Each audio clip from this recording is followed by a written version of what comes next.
रामपुर गांव में एक छोटी सी झोपड़ी में राजेश अपनी पत्नी मधु के साथ रहता था। तभी एक बच्चे की आवाज ने उसकी पूरी दुनिया ही बदल डाली। मधु, क्या हुआ? उठो ना मेरी मधु। तूने मेरी पत्नी को क्यों ले लिया और तू क्यों जिंदा रह गई? भगवान, मेरे कर्म फूट गए। ये कमबख्त क्यों मेरे घर पैदा हो गई और ऊपर से अंधी भी है। तू भी क्यों नहीं मर गई? धीरे धीरे 18 साल बीत जाते हैं। राजेश अपनी बेटी रीमा को कभी पसंद नहीं करता था। हर बात में उसे कोसता और उस पर गुस्सा निकालता रहता था। क्या करूं इस अंधी बोझ का? भगवान ने कैसी औलाद दी है। पत्नी भी मुझे छोड़कर चली गई और यह लड़की भी आंखों से अंधी है, अब तक पीछे पड़ी है। तभी उसे रास्ते में दो गांव वाले मिल जाते हैं। अरे ओ राजेश, कहाँ जा रहे हो? कुछ नहीं, खेत से ही लौट रहा हूँ। तुम्हारी बेटी को देखा, घर के बाहर बैठी थी, 3 लोगों के बीच बातें कर रही थी। हाँ, यह ठीक नहीं है। एक तो अंधी है, ऊपर से सबके बीच बैठना गांव की इज्जत पर बात आती है। ठीक है, आपका बहुत बहुत धन्यवाद। गांव वाले वहां से चले जाते हैं। राजेश गुस्से से घर पहुंचता है और देखता है कि रीमा सचमुच दरवाजे पर बैठकर 2-3 औरतों से बात कर रही थी। तू यहाँ पर क्या कर रही है? चल घर के अंदर। पिताजी, मुझे काकी ने ही बुलाया था। चुप, तुझे कितनी बार कहा है कि घर से बाहर मत निकला कर। पिताजी, मेरी क्या गलती है? गलती मेरी ही है। भगवान जाने कौन से ग्रह नक्षत्र थे जो तूने मेरी औलाद बनकर पैदा हो गई। ना माँ बची, ना मेरी इज्जत। तू तो बस बोझ है। पिताजी, मैं आपकी बेटी हूँ। बेटी नहीं है, मेरे लिए अपशगुन है, अपशगुन। इतना कहकर वह गुस्से से रीमा के ऊपर चिल्लाने लगता है। दिन ऐसे ही बीतते हैं। धीरे धीरे समय गुजरता है। एक दिन गांव वाले कहते हैं, अरे राजेश, तेरी बेटी अब जवान हो गई है, तू उसकी शादी करने का सोच। अरे दिखने में तेरी बेटी बहुत सुंदर है, लेकिन वही तो अंधी है ना। अंधी से कौन शादी करेगा? बेटा हो या बेटी, शादी में अंधापन अब शगुन माना जाता है। मुझे तो नहीं लगता कि तेरी बेटी की भी कभी शादी होगी। ये कैसी बातें कर रहे हो आप लोग? मैं किसी भी लड़के से उसकी शादी करने को तैयार हूँ, बस कोई मानने वाला होना चाहिए। अरे यही तो बात है, कोई करेगा भी तो उसकी शादी कराएगा ना, वरना तेरी बेटी ऐसे ही कुंवारी रह जाएगी और तू उसे घर में ही बैठाए रहेगा। गांव वालों की बात सुनकर राजेश का चेहरा लाल हो जाता है और वह गुस्से से घर लौटता है और दरवाजे पर खड़ी रीमा को देखता है। पिताजी, मैं आपके लिए खाना बना दूं? अरे मुझे ही मार डालो तो खाना क्या बनाएगी? बोझ कहीं की। तूने मेरी किस्मत जला दी। तेरी वजह से कोई तुझसे शादी भी करना नहीं चाहता। मेरे तो कर्म फूट गए। तभी वहाँ एक बूढ़ा व्यक्ति संजय आता है। अरे राजेश, तू इतना परेशान क्यों है? क्या बताऊं भाई, इस अंधी बेटी को लेकर परेशान हूँ। कोई शादी करने के लिए तैयार ही नहीं है। देख, अगर तू बुरा ना माने तो मैं इससे शादी करने के लिए तैयार हूँ। क्या सच में तू मेरी बेटी से शादी करेगा? हाँ हाँ, करने के लिए तैयार हूँ। तेरी बेटी सुंदर है, बस आंखों से अंधी है ना, लेकिन वो मुझे पसंद है। ठीक है, तो मैं कल ही शादी की तैयारी कर दूंगा। इतना कहकर फिर संजय वहाँ से चला जाता है। फिर राजेश घर आता है और रीमा से कहता है, रीमा, मैंने तुम्हारी शादी की तय कर दी है हमारे गांव के संजय से। नहीं पिताजी, मैं उस बूढ़े व्यक्ति से शादी कभी नहीं करूंगी। चाहे आप मुझे मार क्यों न डालें, लेकिन मैं उसकी पत्नी कभी नहीं बनूंगी। अरे तू इतने दिनों से मेरी जिंदगी में बोझ बनी हुई है। अगर तूने उससे शादी नहीं की तो मैं खुद को भी मार डालूंगा और तुझे भी खत्म कर दूंगा। इसलिए तू उससे शादी करेगी वरना आज ही तुझे इतना मारूंगा कि जान निकल जाएगी। राजेश रीमा पर बहुत ज्यादा चिल्लाता है और धमकी देता है। डर के मारे रीमा हाँ कह देती है और कुछ ही दिनों में उसकी शादी एक बूढ़े व्यक्ति संजय से कर दी जाती है।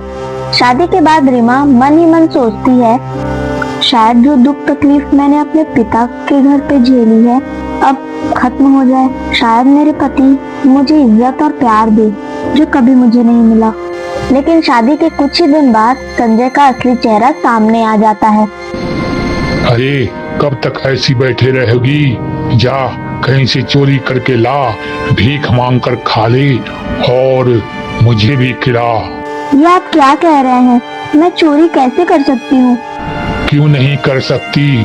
तू अंधी है और मैंने तुझे शादी महारानी बनाने के लिए नहीं की है। तू भी भीख मांग कर लाएगी और मैं बैठ कर खाऊंगा, समझी? मैं भीख नहीं मांग सकती। अगर नहीं मांग सकेगी तो तुझे इतना पीटूंगा कि जान निकल जाएगी। वो रीमा को बहुत चिल्लाता है। हे भगवान, कैसी किस्मत दी है आपने। वहाँ पिताजी चिल्लाता रहता था और यहाँ पति भी चिल्लाता रहता है। क्या मेरा जीवन कभी सुख नहीं देख पाएगा? संजय रोज उस पर चिल्लाता और उससे नौकरानी की तरह व्यवहार करता था। एक दिन शराब पीकर वह घर आता है। ओ करमजली, चल मेरे पैर दबा। दिन भर खाकर भैंस की तरह सोई रहती है। रीमा उसके पैर दबाने लगती है, लेकिन संजय फिर गाली देकर कहता है, तू तो बिल्कुल ही बेकार है। तेरे हाथों में कोई जान नहीं है, ना भीख मांग सकती है ना कुछ कर सकती है। मैं ऐसे बोझ को क्यों पालूं? चल निकल मेरे घर से। जी मुझे रहने दीजिए। आधी रात को मैं कहाँ जाऊंगी? मुझ पर दया कीजिए। जा मर जा कहीं डूब कर, मुझे कोई फर्क नहीं पड़ता।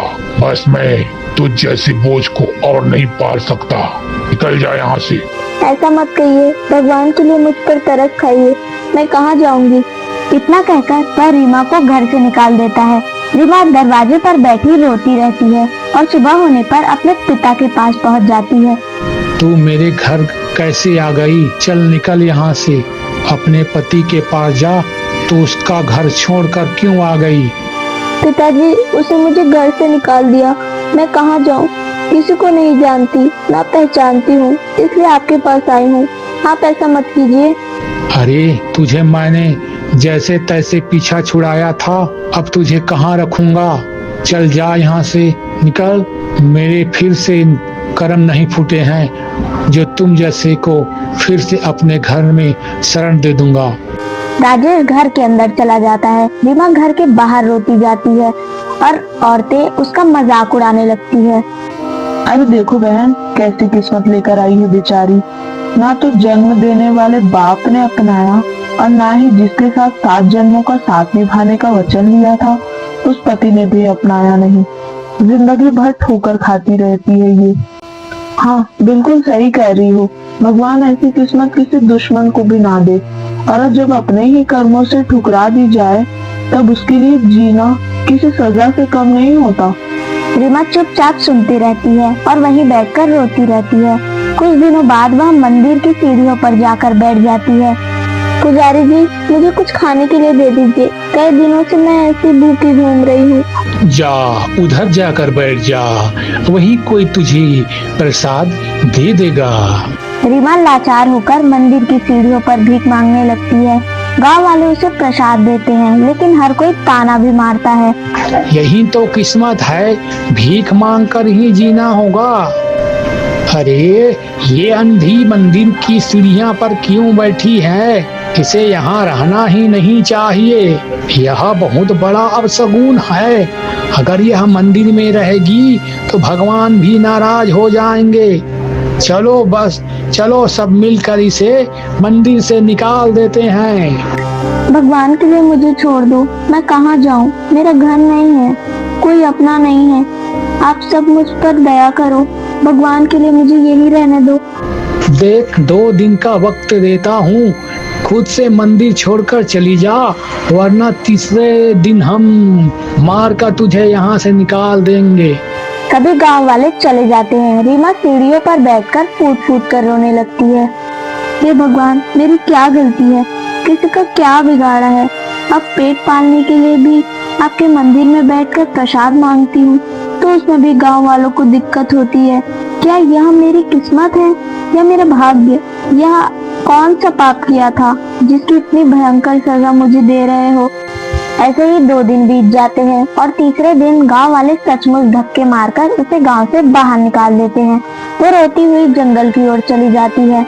एक दिन जंगल में भटकते भटकते वह पुराने खंडहर पर पहुंच जाती है। महल वीरान था, लेकिन अचानक दीवारों के बीच एक अजीब सी आवाज आती है। वह डरते डरते भीतर जाती है और एक गुप्त कक्ष में उसे एक पुराना दीपक मिलता है। दीपक छूते ही उसके सामने एक पत्थर की मूर्ति जगमगाने लगती है। मैं इस महल का राजा था, धोखे से मारा गया और इस मूर्ति में कैद कर दिया गया हूँ। तू अंधी है, पर तेरे भीतर एक दिव्य शक्ति है। यह कैसे संभव है? एक मूर्ति बोल कैसे सकती है? तेरे भाग्य में बदलाव लिखा है, लेकिन उससे पहले तुझे परीक्षा देनी होगी। मेरे रहस्य मत जान, केवल अपना भाग्य खोज। आप जो भी हैं, अगर मैं आपको मुक्ति का कारण बन सकती हूँ तो यह मेरा फर्ज है। आप मुझे आदेश दीजिए। तुझे एक अंतिम परीक्षा देनी होगी और मेरे मंत्री ने विश्वासघात कर मेरा राज चुरा लिया है। अब वह राजा बनकर महल पर राज कर रहा है। तुझे ही वही राज छीन कर लाना होगा। लेकिन मैं अंधी हूँ, मैं यह सब कैसे कर सकती हूँ? केवल तू यह कर सकती है। आंखों वाला इंसान लालच और डर में फंस जाएगा, पर तू सच्चाई के साथ कर सकेगी। ठीक है, अगर मेरी किस्मत से आपका अभिशाप टूट सकता है तो मैं किसी भी हाल में वो ताज वापस लेकर आऊंगी। फिर इतना कहकर रीमा निकल पड़ती है और किसी तरह रास्ता पूछते हुए महल पहुंच जाती है। तभी सैनिक उसे रोकता है। ए अंधी लड़की, कहाँ चली जा रही है?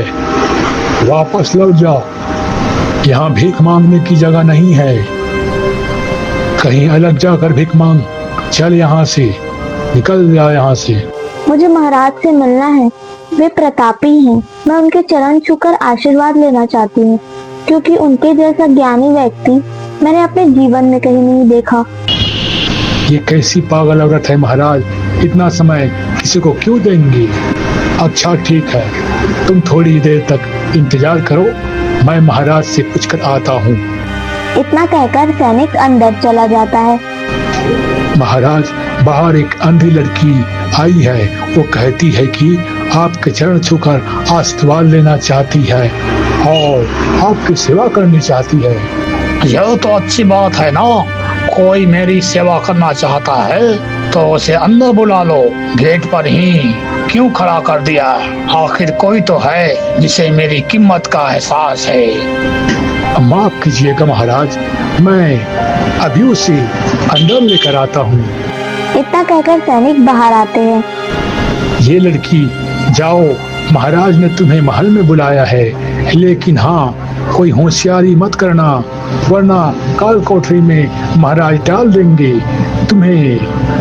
तुमने महाराज का स्वभाव अभी तक देखा नहीं है, सिर्फ सुना है, इसलिए संभल कर रहना। आपका बहुत बहुत धन्यवाद भैया, मैं अपना पूरा ध्यान रखूंगी। फिर सैनिक रीमा को भीतर ले जाते हैं।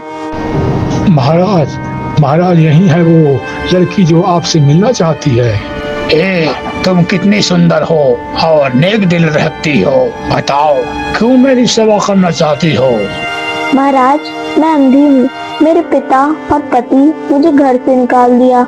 मेरे पास रहने का कोई सहारा नहीं है, इसलिए आपकी शरण में आई हूँ। मुझे कोई काम दे दीजिए ताकि मैं आपकी सेवा कर सकूं और यहीं रह सकूं। हाँ ठीक है, आज से तुम यही महल में रहोगे। तुम मेरी दासी बनकर मेरी सेवा करोगी, तुम्हें कोई दिक्कत नहीं होगी। चलो, मेरी चाल सफल हो गई। अब मुझे मौका देखकर ताज चुराना होगा। फिर रात का समय आता है। मंत्री सो रहा होता है। रीमा चुपचाप उसके कक्ष में जाती है, लेकिन अचानक एक बर्तन गिर जाता है और मंत्री की आंखें खुल जाती है। मेरे यह क्या कर रही है मेरे कमरे में? महाराज, वो मैं आपके लिए पानी लेकर आई थी। सोचा कहीं आपको प्यास ना लगी हो। अच्छा ठीक है, रख दो और निकल जाओ। रीमा कक्ष के बाहर आ जाती है और सोचती है, भगवान मेरा साथ दीजिए, अब अगली बार मैं सावधान रहूंगी। फिर अगली रात जब मंत्री गहरी नींद में होता है, रीमा दबे पांव उसके कक्ष में जाती है, ताज उठाती है और सफलतापूर्वक बाहर निकल जाती है। वह दौड़ते हुए खंडहर महल पर पहुंच जाती है और मूर्ति के सामने ताज रखती है। देखो महाराज, मैं वह ताज आपके लिए चुरा लाई हूँ। क्या सच में तुमने यह कर दिखाया? हाँ, यह रहा ताज। अब आपको मुक्त हो जाना चाहिए। इसे मेरे सिर पर रख दो। रीमा जैसे ही ताज मूर्ति पर रखती है, मूर्ति चमक उठती है और इंसान का रूप ले लेती है। सामने असली राजा खड़ा होता है। यह जीवन तुम्हारा दिया हुआ है रीमा। अगर तुम ना होती तो आज भी मैं पत्थर की कैद में सड़ रहा होता। यह ताज जादुई है। इस ताज की ताकत मेरे मंत्री ने मुझे मूर्ति में बदल दिया और स्वयं गद्दी पर बैठ गया। आज तूने मेरी मुक्ति की है। महाराज, मैंने तो बस अपना फर्ज निभाया है। भगवान ने मुझे मौका दिया और मैंने वही किया। अब तू मेरे साथ चल उस रहस्यमय तालाब पर, और वहाँ मेरी असली शक्ति वापस मिल सकती है और वहीं तेरी भी आंखों की किस्मत का फैसला होगा। दोनों चलते चलते जंगल की गहराइयों में एक रहस्यमय तालाब में पहुंचते हैं। तालाब का पानी चांदनी रात में चांदी की तरह चमक रहा होता है। तभी तालाब के भीतर एक गहरी आवाज गूंजती है। कौन है जो मेरी शांति भंग कर रहा है? हे दिव्य सरोवर, मैं तेरे पास आया हूँ अपनी कोई शक्ति वापस लेने। लेकिन आज मैं अकेला नहीं हूँ, मेरे साथ यह लड़की भी है जिसने मुझे पुनर्जन्म दिया है। जो भी मेरे पास आता है उसे परीक्षा देनी होती है, क्योंकि यह जल साधारण नहीं है। यह जल सत्य और त्याग की कीमत मांगता है। पहले यह लड़की बताएगी उसने जीवन में क्या खोया है, और वो मेरी आंखों के जल को छूने योग्य है भी या नहीं। मैंने जन्म लेते ही अपनी माँ को खो दिया। पिता ने मुझे बहुत समझा और मारते पीटते घर से निकाल दिया। मुझे एक बूढ़े से ब्याह दिया जिसने मुझे नौकरानी से भी बुरी जिंदगी दी। भूखे पेट रहकर मार खाई, अपमान सहा और फिर भी कभी शिकायत नहीं की। मंदिर की सीढ़ियों पर बैठकर भीख मांगी। तभी गांव वालों ने मुझे अपशगुन कहा, धक्के मारकर निकाल दिया। मैंने अपने जीवन में केवल ठोकर ही खाई है, दर्द सहा, मगर किसी के लिए बुरा नहीं सोचा। तेरे शब्दों में पीड़ा है, पर तेरे दिल में जहर नहीं है। यही तेरी सबसे बड़ी ताकत है। जो इंसान पीड़ा सहकर भी नफरत ना करे, वही इस जल की योग्य है। हे पवित्र तालाब, मैं चाहता हूँ कि तू इसे आशीर्वाद दे और इसके आंखें लौटा दे, ताकि यह भी इस सुंदर दुनिया को देख सके। राजा, अगर मैं इसे दृष्टि लौटा दूंगा तो तू इसके साथ क्या करेगा? मैं इसे अपने महल में अपने साथ रखूंगा, इसे सम्मान दूंगा और यह जो चाहेगी वो बनेगी। अच्छा, लेकिन यह लड़की क्या चाहती है? मैं उसकी इच्छा जानना चाहता हूँ। मैं किसी का बोझ नहीं बनना चाहती। मैं सिर्फ इतना चाहती हूँ कि कोई मुझे अपना माने, मुझे अपशगुन ना कहे, मुझे ठुकराए नहीं। मैं बस एक घर चाहती हूँ, एक रिश्ता चाहती हूँ जहाँ मुझे सम्मान मिले, प्यार मिले। ठीक है, तुम दोनों को पवित्र बंधन में बांधता हूँ और तुम दोनों अब एक दूसरे के जीवन का सहारा हो। इस बंधन को विवाह का रूप देता हूँ। फिर तालाब का जल चमक उठता है और धीरे धीरे उठकर रीमा की आंखों पर छिड़ जाता है। हे भगवान, मैं देख सकती हूँ, सच में मैं देख सकती हूँ। हाँ रीमा, तुम देख सकती हो। अब तुम चलो मेरे साथ, चलो, मैं उस गद्दार मंत्री को सजा दूंगा। राजा और रीमा महल पर प्रवेश करते हैं। महल की घंटियां बजने लगती है। सैनिक और सेवक अचरज में देखते हैं। तभी मंत्री घबराकर दौड़ता हुआ आता है। मैं महाराज, आप यहाँ कैसे आ गए? वो तो असंभव है, आप तो मूर्ति बन गए थे ना। और यह लड़की, यह तो अंधी थी, ये कैसे देख सकती है? मंत्री, तेरे जैसे पापी इंसान के लिए यह समझना नामुमकिन है। तेरी चाल और तेरी धोखाधड़ी का पर्दाफाश आज इसी लड़की ने किया है। यही सच्ची शक्ति है। सैनिकों, इस दुष्ट मंत्री को पकड़ लो और काल कोठरी में डाल दो। सैनिक तलवार निकालकर मंत्री को बंधक बना लेते हैं। मंत्री चीखता है, नहीं नहीं, ये लड़की ने मेरा ताज चुरा लिया, इसने मुझे धोखा दिया है, मैं इसे जिंदा नहीं छोड़ूंगा। राजत मंत्री की ओर बढ़ता है। ऐसा करने की कभी सोचना भी मत मंत्री, क्योंकि यह कोई साधारण लड़की नहीं है। आज से यह सिर्फ मेरी प्रजा नहीं बल्कि मेरी पत्नी भी है। मैं पत्नी की रक्षा अपने प्राण देकर भी करूंगा। जो भी इसे छूने की कोशिश करेगा वो अपनी जान से हाथ धो बैठेगा। महाराज, यह आप क्या कह रहे हैं? मैं तो बस एक साधारण लड़की हूँ। आप जैसे प्रतापी राजा मुझसे विवाह क्यों ही करेंगे? पूजा, तुमने मुझे नया जीवन दिया है, मुझे मूर्ति से इंसान बनाया है, इसलिए जीवन अब तुम्हारा है। मैं अपने भाग्य को तुम्हारे साथ बांटना चाहता हूँ। पर महाराज, मैं तो पहले से विवाहित हूँ। मुझे जबरन एक बूढ़े से बांध दिया गया था। क्या यह विवाह मेरे लिए रुकावट नहीं बनेगा? नहीं नहीं, वो विवाह तुम्हारी मर्जी से नहीं, तुम्हारा दुर्भाग्य था। अब तुम्हारा भाग्य और तुम्हारी मर्जी बोल रही है। आज मैं तुमसे पूछता हूँ रीमा, क्या तुम मुझसे विवाह करोगी? महाराज, यह तो मेरे जीवन की सबसे बड़ी खुशी है। अगर आप सच में मुझे अपना मानते हैं तो मैं सदा आपकी बनकर रहूंगी। राजा और रीमा का विवाह पूरे वैभव और उत्साह के साथ संपन्न होता है।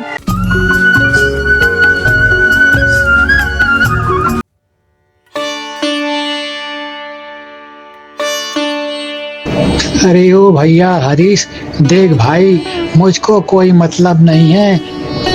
तूने मुझसे 1 महीने का वादा करके 10 स्वर्ण मुद्राएं ली थी, जो कि अब ब्याज सहित 20 हो गई है। मुझे अभी के अभी रकम ब्याज सहित वापस चाहिए। ला भैया, निकाल जल्दी से। मालिक, मेरी हालत पर ध्यान दीजिए। आप देख ही रहे हैं कि मैं भी तरबूज की खेती करता हूँ और व्यापार कितना मंदा चल रहा है मालिक। चल ठीक है, कोई बात नहीं। मैं तुझे 1 महीने की मोहलत और देता हूँ। अगर 1 महीने के अंदर तूने मेरी मुद्राएं वापस नहीं की तो मैं फिर तेरे खेत पर कब्जा कर लूंगा। फिर रोना गाना मत भैया। इतना कहकर श्यामलाल अपने नौकर से बोला, चल भाई, चल। अब खड़ा खड़ा क्या देख रहा है, चल। नौकर श्यामलाल के पीछे पीछे चल देता है।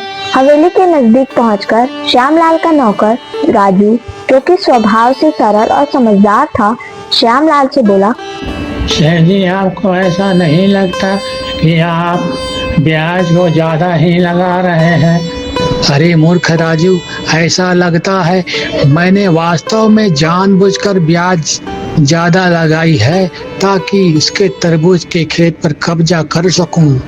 यह सुनकर राजू बुरी तरीके से क्रोधित हो गया, लेकिन उसने अपना गुस्सा चेहरे पर जाहिर नहीं किया। वो मन ही मन सोचने लगा, हाँ, इसलिए तो यहाँ मक्कारी की सारी सीमाएं पार कर रहा है। मुझे ऐसा किया जाए जिसके पूरे गांव को इस श्यामलाल से मुक्ति मिल जाए। कुछ तो करना होगा। राजू को गहरी सोच में डूबा देखकर श्यामलाल ने उससे पूछा, अरे क्या हो गया रे? कौन सी गहरी सोच में डूब गया है? अरे कुछ नहीं सेठ जी, एक जरूरी बात ध्यान में आ गई है। वही सोच रहा था कि आपको बताओ या फिर नहीं। अरे जल्दी बता, लेकिन बात मेरे मतलब की होनी चाहिए। हाँ। शेर जी पहले आप आराम कर लीजिए, फिर मैं आपको बताता हूँ। शेर श्यामलाल कक्ष के अंदर चला गया। राजू उसके पास जाकर पैर दबाने लगा। शेर जी आपने तो सुना होगा कि हमारे गांव की नदी की दाहिनी ओर एक जंगल पड़ता है। हाँ हाँ, उसके बारे में तो सभी को पता है। अरे थोड़ा नीचे से पैर दबा। हाँ, मजा आ रहा है। और यह भी पता है कि वहाँ जाने की किसी को मना ही है। शेर जी पूरी बात सुनिए तो जरा। साल भर पहले मेरा एक दूर का रिश्तेदार गलती से उस जंगल से रोते हुए गांव तक मुझसे मिलने आया गया। मैं तो डर गया। मैंने उनसे कहा कि तुम जिस जंगल के रास्ते से आए हो, अरे भैया वहाँ तो बड़ा ही रहस्यमय है। तब उसने जो घटनाएं मुझसे बताई उसे सुनकर मुझे विश्वास नहीं हुआ, लेकिन उसका डरा हुआ चेहरा देखकर यकीन करना पड़ा। क्या बात कर रहा है? क्या बताया उसने? बता, मुझे भी बता। बता। मालिक उसने कहा कि जब वहाँ जंगल से लौट रहा था तब उसने एक तालाब के किनारे एक बड़ा ही विचित्र तरबूज का वृक्ष देखा। एक ही ठोस सोने का तरबूज लटक रहा था। वहाँ वो डर गया और वहाँ से भाग गया। ऐसा तो कहीं होता नहीं मालिक। बड़ा ही मूर्ख रिश्तेदार था तेरा। अरे उस सोने के तरबूज को तोड़ लेना चाहिए था ना, ऐसा मौका फिर नहीं मिलता। यही बात तो बिल्कुल सही है मालिक। मैं चाहता हूँ कि मालिक आपको उस जंगल में जरूर जाना चाहिए। यहाँ तो सिर्फ आपके ही बस की बात है, क्यों मालिक? बात तो मेरे हित की कर रहा है, लेकिन तुम सच बोल रहे हो या झूठ, इसका फैसला करना मेरे लिए थोड़ा मुश्किल है। इसलिए जंगल में अकेले नहीं, तुम भी मेरे साथ चलोगे, और वह भी कल सुबह की सुबह, समझे? यह सुनकर राजू पूरी तरीके से चौंक गया। हे भगवान, मैं तो इसे फंसाने चला था, लेकिन इसने तो मुझे ही फंसा दिया। अब जो भी हो देखा जाएगा। इसको तो मैं सबक सिखाऊंगा। रुक जा बेटा, रुक जा। अगले दिन श्यामलाल राजू के साथ जंगल की ओर निकल पड़ा। इत्तेफाक से गांव का मुखिया वहां आ गया।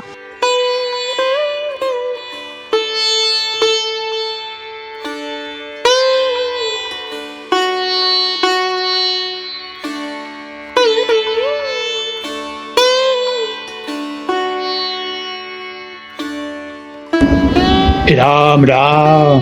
अरे भाई श्यामलाल, ये तुम अपने नौकर राजू के साथ उस जंगल की ओर क्यों जा रहे हो? क्या तुम्हें नहीं पता कि वहाँ रहस्यमय घटनाएं होती रहती है? अरे रहस्यमय घटनाएं? अपने काम से काम रखो ना। चले आते हैं किसी को भी टोकने। एक अच्छा काम करने जताओ तो पीछे से टोक दिया। हटो रास्ता तो चलो। इतना कहकर श्यामलाल राजू को लेकर जंगल की ओर चल पड़ा। कुछ देर बाद अचानक राजू और श्यामलाल को एक तालाब नजर आया। उसके किनारे एक छोटा सा वृक्ष खड़ा था, जिस पर एक सोने का तरबूज झूल रहा था। हाय हाय, क्या बात है! तूने तो बिल्कुल सही कहा था रे राजू। यहाँ तो वास्तव में सोने का तरबूज है। तभी श्यामलाल और राजू के कानों में एक लड़की की आवाज टकराई। उस सोने के तरबूज को तोड़ने की गलती मत करना। यह सुनकर दोनों चौंक गए। तेरी यह आवाज कहाँ से आ रही है? मुझको पता नहीं सेठ जी, मैं तो खुद हैरान हूँ। यह तो हमारे अलावा और कोई नहीं जानता। ऊपर से लड़की की आवाज कहीं दिखाई नहीं दे रही है। तभी दोबारा आवाज टकराई। ऊपर वृक्ष की ओर देखो। जैसे ही उन्होंने ऊपर देखा तो उन्हें एक महिला रूपी मैना पक्षी नजर आई। अरे क्या ये तो ससुरा पक्षी है। ये पक्षी इंसान की आवाज में बात कर रही थी। क्यों भाई? हाँ मालिक, मालिक चलिए चलिए वापस चलते हैं। सेठ जी, एक महिला इंसान की आवाज में बात कर रही है। मेरा मतलब एक पक्षी महिला की आवाज में बात कर रही। जरूर यह कोई राक्षसी या पिशाच होगी। मालिक चलिए, मालिक चलिए। ये बात तो तू सही कह रहा है, लेकिन मुझे लगता है कि इसकी बात सुन लेनी चाहिए। सुनते हैं जरा, रुक तो सही। ओ मेरी प्यारी मैना, यह बताओ तुम इस सोने के तरबूज के बारे में क्या जानती हो? बताओ। यह ठोस सोने का तरबूज है, मगर मैं जानती हूँ कि इस तरबूज के अंदर एक चमत्कारी गांव बसा हुआ है। अगर तुम चाहते हो तो इसमें बेहद धनवान बन जाओगे। तुम्हें इसके अंदर जाना होगा और वहाँ बहुत सारे खजाने रखे हुए हैं। अरे क्या मूर्ख हो गई हो क्या? तरबूज के अंदर कोई गांव कैसे बस सकता है? क्यों नहीं हो सकता? जब एक पक्षी मनुष्य की भाषा में तुमसे बात कर सकती है तो तरबूज के अंदर एक गांव क्यों नहीं हो सकता? ओ, तो जादुई गांव में प्रवेश करने के लिए क्या करना होगा? बड़ी ही आसान है। तुम्हें बस इस तरबूज को स्पर्श करना है। स्पर्श करते ही तुम अपने आप को उस गांव में पाओगे। जा राजू, सबसे पहले तू जा। सेठ जी मैं नहीं जाने वाला। सेठ जी मैं क्यों जाऊं सबसे पहले?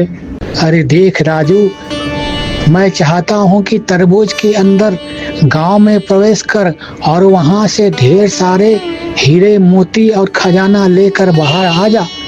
बाहर आने के बाद हम दोनों आधा आधा बांट लेंगे। तेरा भी भला, मेरा भी भला। कर भला तो हो भला। क्यों, अब भी जा भला। राजू के मन में लालच आ गया और वो धीरे धीरे कदमों से उस सोने के तरबूज के पास चला गया। जैसे उसने अपना हाथ सोने के तरबूज पर स्पर्श किया, अगले ही पल रंग बिरंगी किरणें से वो गायब हो गया।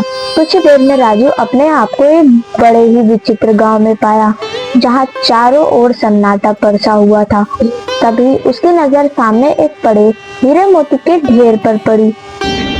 अरे वाह वाह वाह, इसका मतलब मैना पक्षी सही कह रही थी। तरबूज के अंदर सचमुच ये गांव है। अरे बाप रे बाप, इतना ढेर सारा खजाना। तभी वहाँ एक बूढ़ा व्यक्ति प्रकट हो गया। अरे मूर्ख, तू इस संसार में फंस चुका है। यह तरबूज के अंदर का गांव है।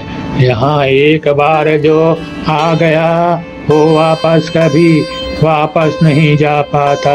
क्या आप क्या कर रहे हैं? अरे लालच में तो मैं पूछना ही भूल गया कि मैं बाहर कैसे आऊंगा। हे भगवान, यहाँ कहाँ आ गया मैं? अब तो यहाँ से कभी निकल नहीं पाएगा, जैसे हम कभी नहीं निकल पाए। यह सुनकर राजू की आंखों में आंसू आ गए। इधर श्यामलाल को राजू का इंतजार करते करते हुए काफी देर हो गई, लेकिन राजू वापस नहीं आया। अरे ओ मैना, यह बता, यह राजू अभी तक वापस क्यों नहीं आया? मगर अगले ही पल मैना पक्षी रंग बिरंगी किरणों से वहाँ से गायब हो गई। यह देखकर श्यामलाल डर गया। हाँ, अच्छा ही हुआ मैंने सोने के तरबूज को स्पर्श नहीं किया। चल भाई, वापस चल जाएं अपने गांव। इतना कहकर श्यामलाल दौड़ते हुए अपने गांव की ओर चल पड़ा। इत्तेफाक से रास्ते में उसे मुखिया फिर से मिल गया।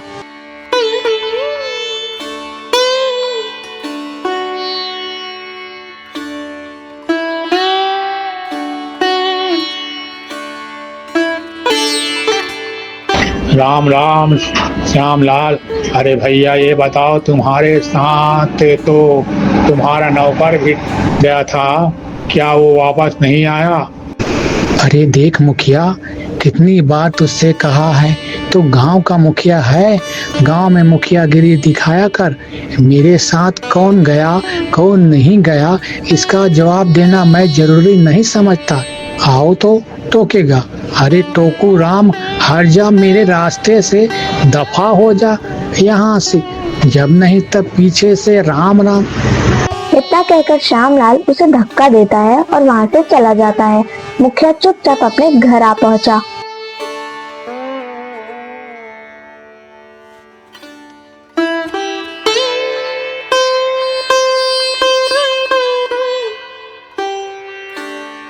क्या हुआ? आपका चेहरा क्यों लटका हुआ है? मुखिया पूरी घटना अपनी पत्नी को बताता है। जरूर कोई गड़बड़ हो गई है। भाग्यवान श्यामलाल और उसका नौकर राजू दोनों जंगल में फंस गए। वापस अकेला श्यामलाल ही आया। जब मैंने पूछा तो उल्टा मुझे ही सुनाने लगा। आखिर आपको क्या जरूरत थी श्यामलाल के मुंह लगने की? वो तो पूरे गांव का सबसे बदतमीज आदमी है। अरे बदतमीज आदमी है तो उसे सबक सिखाना बहुत जरूरी है। मैं कल ही आदित्य से बात करूंगा। केवल वही ऐसा एक नौजवान है जो किसी से नहीं डरता और हमेशा सच का साथ देता है। अगले दिन मुखिया गांव के सबसे मेहनती और ईमानदार नौजवान आदित्य के खेत पर पहुंचा, जहां आदित्य निराश बैठा हुआ था।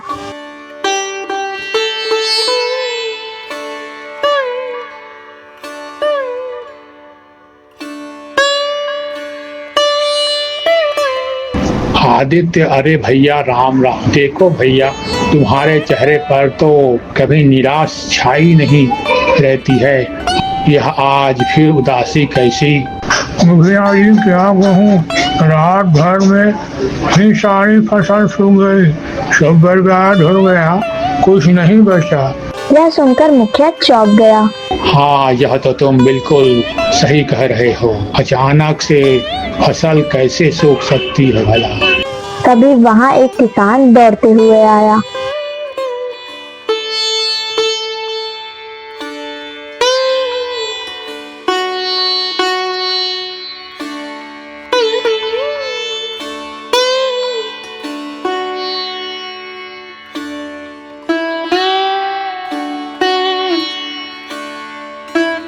आदित्य, हे भैया आदित्य, गांव के सभी किसानों की फसलें खराब हो चुकी है और तालाब और कुएं भी सूख गए हैं। सब बेकार हो रहा है। क्या ये तुम क्या कह रहे हो? आदित्य तुरंत मुखिया और उस किसान के साथ पूरे गांव का चक्कर लगाता है। वो देखता है कि गांव के सारे खेत सूखे पड़े हैं।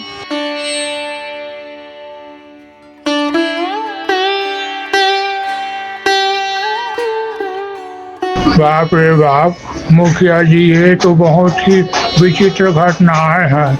गांव के खेतों का एक साथ सूख जाना, तालाबों का खाली हो जाना तो किसी बड़े विपत्ति का संकेत है। मुखिया गहरी सोच में डूब गया। आदित्य, मैं तुम्हें एक जरूरी बात बताने के लिए यहाँ आया था, लेकिन उससे पहले ही यह सब देख लिया तो अब तो मुझे पूरा विश्वास हो गया कि इन सभी घटनाओं का संबंध श्यामलाल से ही है। श्यामलाल से क्या कर रहे हैं मुखिया जी? इन सब का उससे क्या संबंध हो सकता है? मुखिया सारी जंगल वाली घटना आदित्य को बताता है। हाँ, मुझे और श्यामलाल जब वापस आया बहुत घबराया हुआ था। ओ, ऐसी बात तो ठीक है।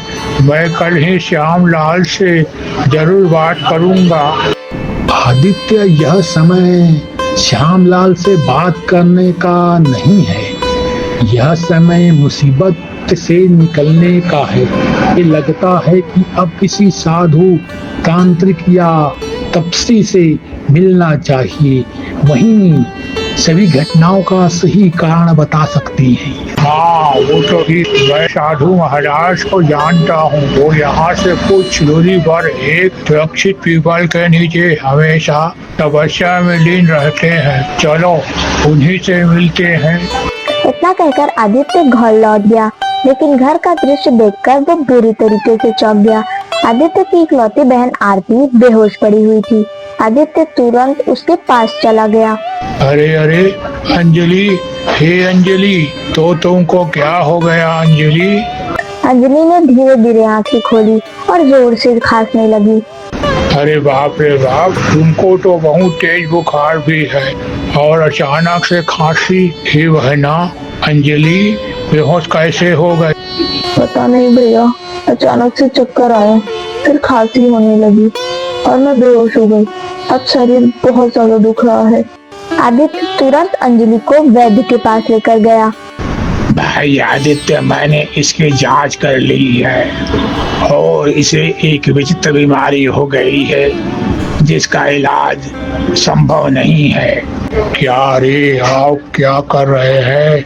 वैद्य जी, कुछ देर पहले तो हमारे बहन बिल्कुल ठीक थी, अचानक से विचित्र बीमारी। हाँ, मुझे भी कुछ समझ में नहीं आ रहा है कि अंजलि को भला इतनी गंभीर बीमार अचानक से कैसी हो गई।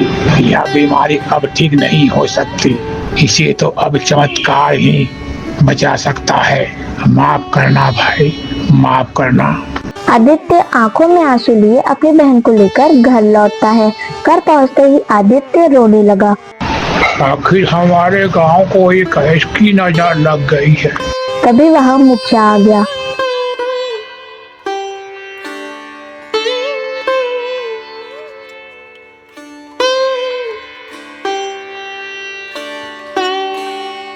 अरे आदित्य, अरे क्या बात है भाई, क्या बात है? चुप हो जाओ, चुप हो जाओ।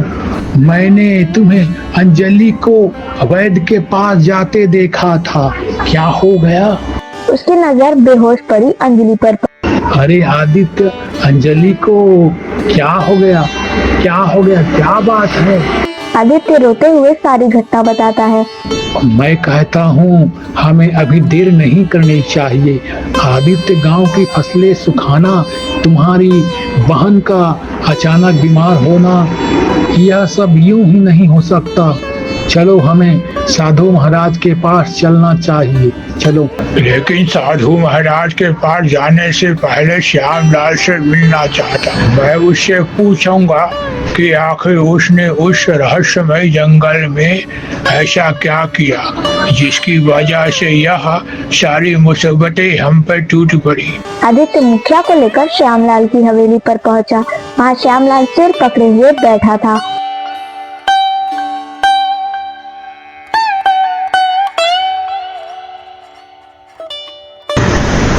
अरे रे रे, मैं तो बर्बाद हो गया। मेरी तरबूज की सारी खेती बर्बाद हो गई। क्या करूं, क्या करूं? राम राम, राम राम। अरे रे रे, बस बस श्यामलाल, सही सही बता। श्यामलाल, तूने उस रहस्यमय जंगल में ऐसा क्या किया जिसकी वजह से सारी की सारी आपदाएं हम पर टूट पड़ी? और तेरा नौकर राजू कहाँ गया? बताओ, वापस क्यों नहीं आया? श्यामलाल बुरी तरह डर गया और कांपते हुए सारी घटना बता दी।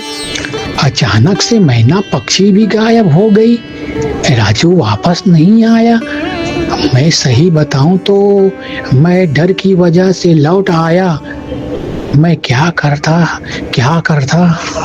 तूने अपनी लालच की वजह से पूरे गांव को बर्बाद कर दिया। इतना कहकर आदित्य मुखिया के साथ हवेली के बाहर निकल गया। चलिए मुखिया जी, अब हमें साधु से मिलना होगा। मुखिया तुरंत आदित्य के साथ साधु के स्थान की ओर चला गया।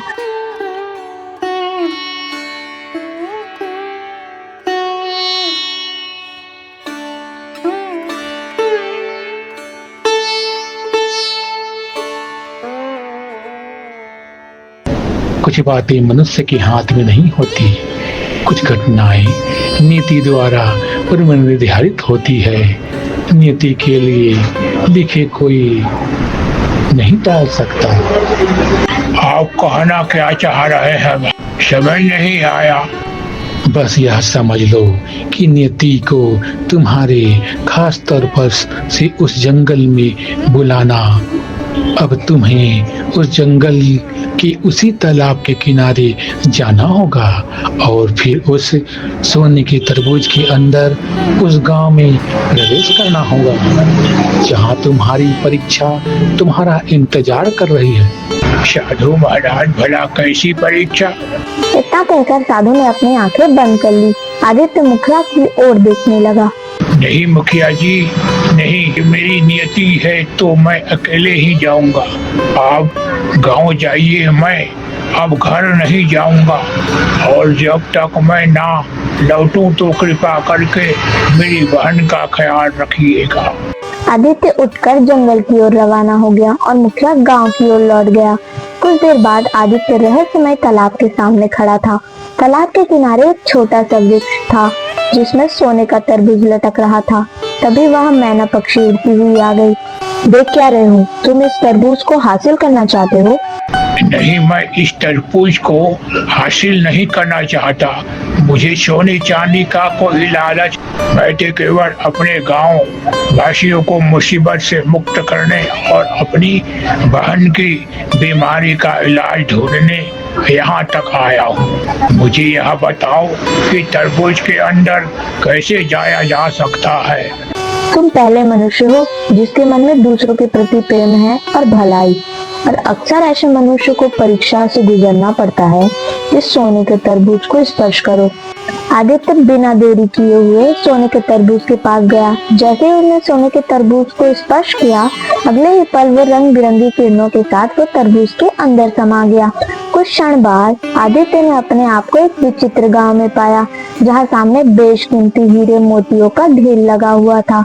तभी वहां मैना पक्षी प्रकट हुई। तुम्हारे सामने बेशकीमती हीरे पड़े हैं, इन्हें उठा लो और सामने की ओर देखो। आदित्य ने सामने देखा, वहां कुछ जड़ी बूटियां पुष्प के रूप में पड़ी थी। जाओ, उन जड़ी बूटियों को पुष्प सहित यहाँ लेकर आओ। आदित्य दौड़ता हुआ गया और उन जड़ी बूटियों को पुष्प सहित वहां से ले आया। अब तुम्हारी परीक्षा यह है, तुम्हें फैसला करना होगा कि तुम गांव वालों को बचाना चाहते हो या फिर अपनी बहन को। यह सुनकर आदित्य बुरी तरीके से चौंक गया। क्या क्या मतलब है तुम्हारा? वही जो तुम सुन रहे हो। अगर तुम अपनी बहन को बचाना चाहते हो तो केवल जड़ी बूटी उठा लो और अपनी आंखें बंद करो। सोचो कि तुम तरबूज के बाहर के गांव में हो। यकीन मानो तुम इस गांव से बाहर चले आओगे, और अगर तुम अपने गांव वालों को बचाना चाहते हो तो तुम्हें यह बेशकीमती हीरे मोती उठाने होंगे। इन मोतियों को जब तुम गांव वालों के खेतों में बीज की तरह बोओगे तो तुम्हारे गांव की बंजर जमीन फिर से हरी भरी हो जाएगी, और इन हीरों को तुम अपने तालाब और कुएं में फेंकोगे तो उसमें पानी दोबारा भर आएगा। अब फैसला तुम्हारे हाथों में है, गांव वालों की भलाई या अपनी बहन की जिंदगी। मैं गांव वालों का जीवन बचाना चाहता हूँ और अपनी बहन का जीवन। आदित्य की आंखों में आंसू आ गए। नहीं, अगर मेरी बहन की कुर्बानी से सारे गांव को जीवन दान मिलता है तो मैं उसकी कुर्बानी देने के लिए तैयार हूँ। अगर इसके लिए मुझे स्वयं बलिदान देना पड़े तो मैं भी गांव वालों की खुशी के लिए यह करने को तैयार हूँ। तभी एक तेज धमाका हुआ और अगले ही पल वो मैना पक्षी तरबूज से बाहर आ गए। अगले ही पल वो जादुई सोने का तरबूज वहां से गायब हो गया। आदित्य को कुछ लोग भी दिखाई देने लगे। तभी रंग बिरंगी किरणें के साथ मैना पक्षी एक अत्यंत सुंदर स्त्री में परिवर्तित हो गई। आखिर ये क्या रहस्य है? कौन है यह लोग? यह सभी वही लोग हैं जो लालच के इरादे से जादुई तरबूज को तोड़ने के लिए आए थे। इनमें से कुछ लोग वो हैं जो वर्षों पहले पाप में हिस्सा लिए, इसी कारण से वो सब शापित हो गए। इतना कहते ही वो स्त्री कुछ क्षण में चुप हो गई। तभी वहाँ खड़े कुछ लोग अचानक से गायब हो गए। कुछ लोग बच गए। तभी दौड़ता हुआ राजू वहाँ आ गया। ये क्या, वो लोग अचानक से गायब कहाँ हो गए? गायब वो लोग हुए हैं जिन्होंने वर्षों पहले पाप में हिस्सा लिया था, और तब से वह तरबूज के अंदर जादुई गांव में फंसे हुए थे। बचे केवल वो लोग हैं जो लालच की नीयत से तरबूज के पास गए थे और संसार में फंस गए थे, जो अभी तक जीवित हैं। उसका भी एक बड़ा रहस्य है। समय आ गया है कि तुम वो जानो। मैं कोई और नहीं बल्कि तुम्हारे पूर्वजों से एक हूँ। मेरा नाम संध्या है। यह सुनकर आदित्य चौंक गया। यह बात बहुत पुरानी है। उस समय हमारे गांव में भयंकर सूखा पड़ा था। सुबह का समय था। संध्या मटकी लेकर बाहर निकली थी। अरे कहाँ जा रही हो संध्या? कहाँ जा रही हूँ? अरे जंगल में पानी भरने जा रही हूँ। हमारे गांव में तो भयंकर सूखा पड़ा हुआ है। तालाब और कुएं सब सूख चुके हैं। ना जाने कब वर्षा होगी और कब मुझे रोज रोज जंगल जाने से मुक्ति मिलेगी। इतना कहकर संध्या जंगल की ओर चली गई तो तालाब में से पानी भरने लगी। तभी उसके कानों में एक आवाज टकराई। क्या तुम मुझे अपने मटके से थोड़ा पानी पिला सकते हो? संध्या पीछे मुड़ी। एक साधु खड़ा हुआ था। नहीं, आप स्वयं से तालाब से पानी पी लीजिए। ओहो, लगता है तुम बहुत गुस्से में हो। मैं तालाब से पानी इसलिए नहीं पी सकता क्योंकि मुझे तालाब से डर लगता है। अगर मैं गिर गया तो डूब जाऊंगा और मुझे तैरना नहीं आता। बड़े ही विचित्र साधु हो। तालाब से डरते हो, तैरना नहीं आता। चलो ठीक है, पिला देती हूँ। संध्या ने साधु को अपना पानी पिला दिया। हाँ, अच्छा लगा। यह बताओ, तुम्हारे चेहरे पर यह क्रोध क्यों है? क्रोध नहीं होगा तो और क्या होगा? साधु महाराज, गांव में वर्षों से सूखा पड़ा हुआ है। तालाब सूख चुके हैं। अब तो अनाज भी खत्म होने के कगार पर है। ना तो हमारे पास धन है जिससे हम दूसरे राज्य में कुछ अनाज खरीद सके। साधु रहस्यमय अंदाज में मुस्कुराया। अगर तुम्हारे गांव में सूखा पड़ा है तो इसके पीछे जरूर कोई वजह होगी। मैं इस पर तो कुछ नहीं कह सकता, परंतु एक मामले में तुम्हारी मदद कर सकता हूँ। कौन से मामले में? साधु ने मंत्र पढ़ा। अगले ही पल रंग बिरंगी किरणों के साथ एक वृक्ष उगा और उसमें से बड़े सा सोने का तरबूज प्रकट हुआ।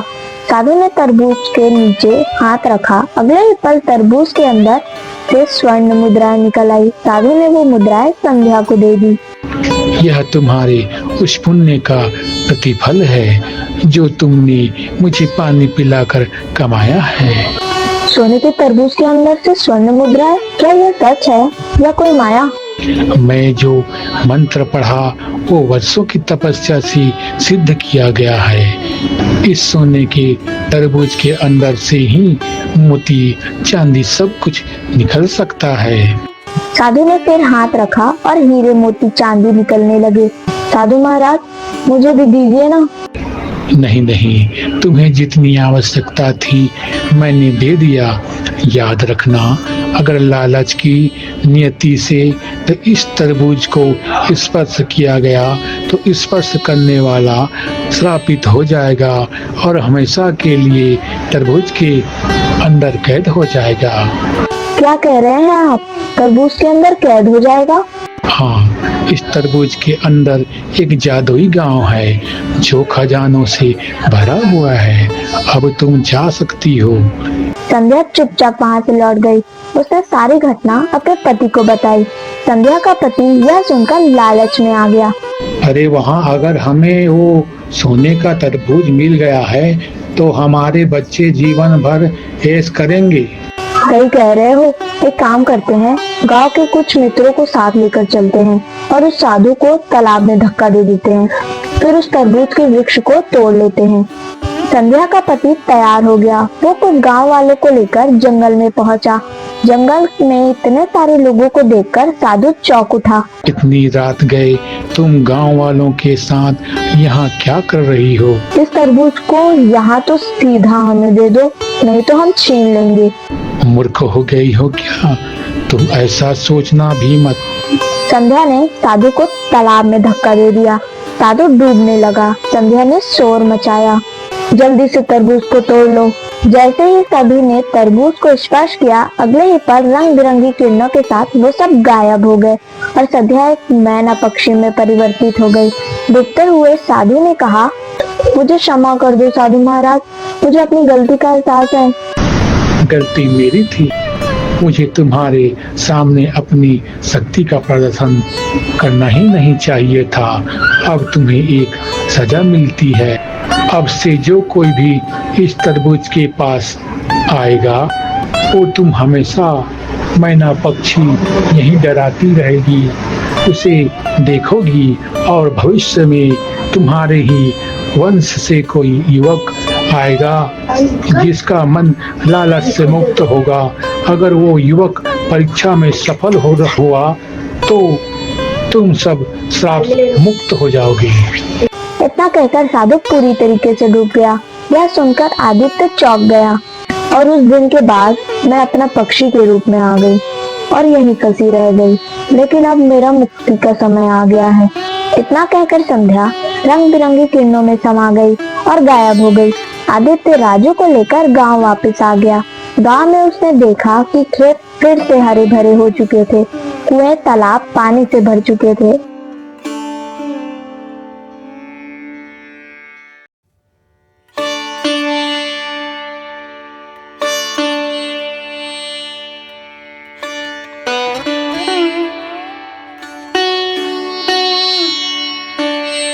आदित्य, अरे आदित्य, मुझको क्षमा कर दो भाई, मुझे समझ में आ गया, क्षमा कर दो आदित्य। तुम्हारा अपराध बड़ा जरूर था श्यामलाल, मगर इससे क्या सच्चा वो तो क्षमा भी मिलती है। बस शांत हो जाओ, शांत हो जाओ, सब ठीक है। गांव में ढोल नगाड़ों के साथ त्योहार जैसा उत्सव मनाया गया। गांव वालों ने आदित्य को मसीहा कहा। आदित्य मुस्कुराने लगा क्योंकि सब श्राप से मुक्त हो चुके थे। गांव में खुशहाली लौट आई।